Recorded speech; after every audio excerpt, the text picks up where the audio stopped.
So here we have the Ford Fiesta on a 69 plate. I'm going to start off by showing you around the outside of the car, and then we'll hop in and run through some controls on the inside.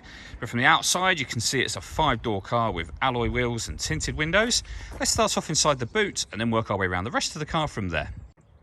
As we approach the back of the car, you can see we have plenty of boot space along with that 60/40 split folding rear seat, should you wish to increase this space even further.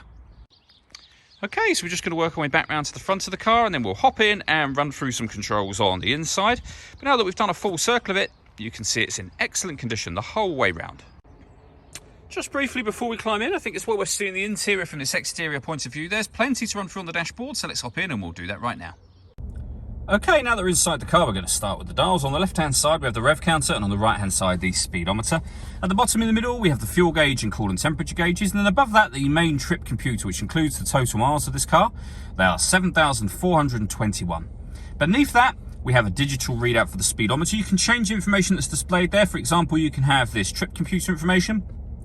You can have your phone, audio, and navigation information if you wish to, and then you get back round to the beginning again. And the buttons that I was using to do that are just here. We have phone controls beneath that, stereo controls over on the left-hand side here, as well as cruise control and speed limiter. The main stereo system itself is over in the center, of course, and it's a touch screen, so you can access your satellite navigation from here. There's a full video showing how this works on both our website and also on our YouTube channel as well. When it comes to music, we've got AM, FM and DAB radio, as well as Bluetooth audio. This car's also got 2 separate USB inputs, so if you plug devices into those, they will appear up here as further options for you. And then to pair your phone, just hit add phone. Search for your vehicle on your device and select it once it is found. And then just follow the instructions on screen. Working our way down, we have the main volume for the stereo just there. We then have climate control, so you can adjust the fan speed, the temperature, the direction you'd like the air to be diverted in. When you're happy with those settings, that button turns your air conditioning on, and it's on right now, so off, back on again. Or hit auto. If you do that, the car will maintain the temperature you've asked for by taking full control of the fan speed for you and the direction of the air. You can override that whenever you wish to. We can recirculate the air that's in the car. That's a great way of heating it up or cooling it down quickly depending on the temperature you set just here.